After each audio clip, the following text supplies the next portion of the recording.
entrepreneur is taking risk, but I really love to take calculated risk. I didn't know if I needed to start as far as getting the equipment through the distributor. Should I start through the bank getting a loan? My husband and I have really great credit. We do have some savings, but from what I understand is you have to be almost a millionaire just to start this thing.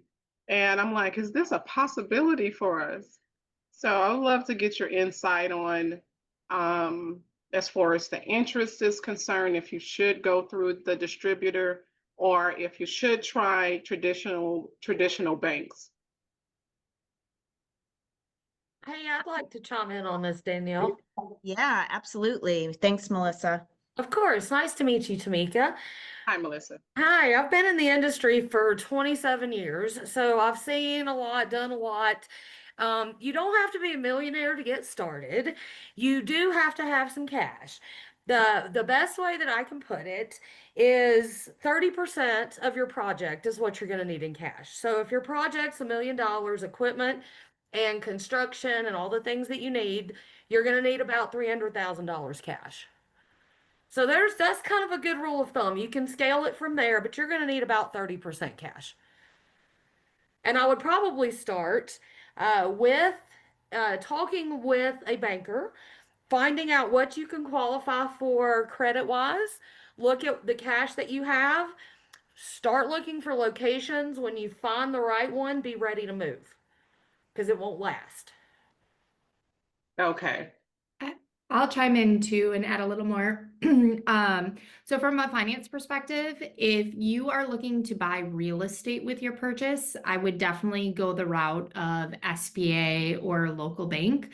If you are looking to acquire a store or take over a space that will be leased, and then you're going to need financing on equipment and ancillary, most of the manufacturers have their own captive finance companies. And what you'll find is with each of those finance partners, they only finance laundry equipment. So typically the advantage of that is they can make a decision pretty quick, and they're a second set of eyes that will look at a location. So usually they look at you as an investor, they'll look at your credit score, your net worth, your cash available, like Melissa said, being able to put cash into the project. But then separately, they're going to look at the location. They're going to run their own demographics. They're going to do a competitive analysis. They're going to look at parking. They're going to look at your lease rate. They're going to put together their own pro forma. And so there'll be a second set that says, hey, we think this location's good. And they can move pretty quickly. They don't finance real estate. However, the only thing that they typically take as collateral is the laundry equipment. And if you do use financing from any of the manufacturers, the thing that I cannot stress enough is all of the players in the industry have what's called the landlord agreement. So it is a document that your landlord will need to sign. And essentially what it says is, in the case of a default, it allows the finance company to bring another player to the table to take over the laundromat. Depending which state you're in, the finance companies cannot do the loan without that document signed. So I would recommend, even if you decide not to go with one of those finance companies, get your hands on a copy of that landlord agreement. They're basically the same, very similar across each of the different finance companies, and have that as part of your lease negotiations, because once you sign your lease, your landlord is not as willing to sign that document. So I cannot stress enough, make that part of your lease negotiations. And then even if you don't use that finance company, you don't need the document, but at least you can negotiate it upfront. Thank you for that. And would you find that going through the distributor and financing through them, there is lower interest rates than a traditional bank, or vice versa? I think it depends. A lot of times you can get a lower interest rate through your bank. That being said, I've heard stories of banks requiring local banks just not understanding the laundry business, so they require much more, or they take a position on your personal property. So like they'll take your personal home as collateral or your car. What a lot of people do in the industry, I think industry-wide, the average loan using a manufacturer financer is 3 to 4 years. Because what most people do is take advantage of the lender understanding the industry, getting you into the business quickly. They can turn around a loan in a week if you submit everything. So the turnaround time is really fast. And then what they do is once you have business financials, you refinance through your local bank where, you have an established P&L. They can make a quicker decision at that point. So that's what a lot of people end up doing. Okay, and then to your point on the example of $1 million, that 300,000 is liquid cash, correct? It's Correct. Yep. okay. Can I add something to this? Because I am actively going through this process. Absolutely. I definitely shopped my distributor. I'm going to leave all names out, but I shopped my distributor. I was approved for the loan. It was super easy. How do I put this? Their landlord clause that the landlord would have to sign was not something I could get my national landlord, who has units all over the country, to agree to, full stop. It became a point that I could not get past, just could not get past it. So I would definitely check the different distributors, because this one was somehow more restrictive in a way that was not okay for my landlord. I ended up going through one of the companies, and there's more than one, that does laundry financing specifically.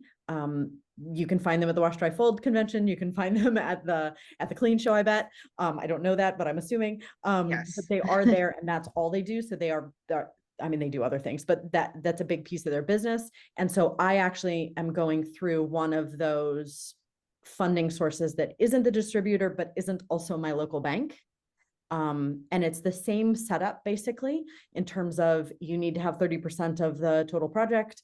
I mean, everything Aubrey said was right on with if it's $1 million, you're going to need about 300 grand.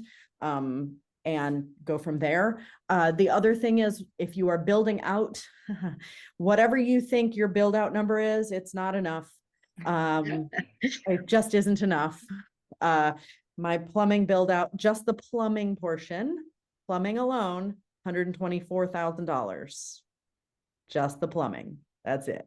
That's not SDC charges, which are the city charges for the sewer system. That's not anything. That is literally just plumber time and plumber equipment. So whatever you think your build out numbers are, like, you really want to have a really solid idea of what they are before you start. And then the other thing to consider, I lived in St. Louis for a long time. You want to make sure that you can get past the city with whatever you want to do. So check your zoning and make sure you're really good friends with, I also was a landlord in St. Louis. And make sure you're really good friends with the plumbing inspector, because that's the hardest one. Like the permit process, it took me 5 months to get permit approval here where I am. I don't think it would have been that long in St. Louis, but I have a hard city. So those are two things you want to take into account. Like it's just taken me longer than I wanted. Like everything has felt hard. I will also say in the beginning, I was like, oh my God, I have to hurry up because somebody else is going to take my idea and they're going to do it before I get there. And oh my God. Right. And then I, about 2 weeks ago, went, oh yeah, I really understand why nobody else has done this, why we haven't had a new laundromat in our town in 20 years. It's because it takes determination. Like, stick with it, keep going, don't stop. Okay. They will try and stop you repeatedly. They will try and stop you. Everyone will try and stop you. Don't let them. That's all I'm saying. Thank To you. Catherine's I appreciate point you guys. too, it does take longer than expected.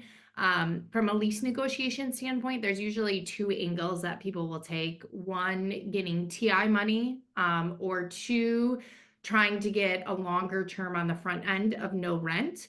So there's pros and cons to each, but to Catherine's point, like if you think you're going to open your doors in 90 days, odds are it's going to be 120. So if, your working capital is a little bit low up front, it may make more sense for you to try and negotiate harder to have a longer time frame where you're not paying rent so you can get the store up and running. Same thing with your loan. Whether you work with someone like Catherine did, any of the players in the industry typically build their loans so the front half, whether it be the first 6 to 18 months, they'll do reduced payments of some type. And another thing that may be helpful is depending which state you're in, if you do a little bit of research on whether or not that state is landlord friendly. If the state is landlord friendly, i.e. Texas is a landlord friendly state. So in the state of Texas, it is a hard stop if the lender cannot get a landlord agreement. In a state that is not landlord friendly, which typically, I can't think of any offhand. In those cases, the lender is willing to be a little bit more flexible and negotiate with the landlord on the verbiage. And sometimes even depending on the loan amount, they may be willing to waive and do a landlord waiver. But if you are in a landlord friendly state, to Catherine's point, like that is a hard stop. The finance company will not move forward without having some type of landlord agreement in place. I mean, and we do have a landlord, like this landlord agreement is in place, but it's much, again, I think it's actually just my distributor. And I'm not using Aubrey's company, so it might have been easier with her, but my distributor and my lender was not super great about that initially. And so that was one of the places that I just was like, why am I hitting a wall? Because they could not agree. So to Aubrey's point, definitely have that be part of your landlord agreement, that they will sign this landlord agreement through your financing company, because they will require them, all of them do. Thank you very much, ladies.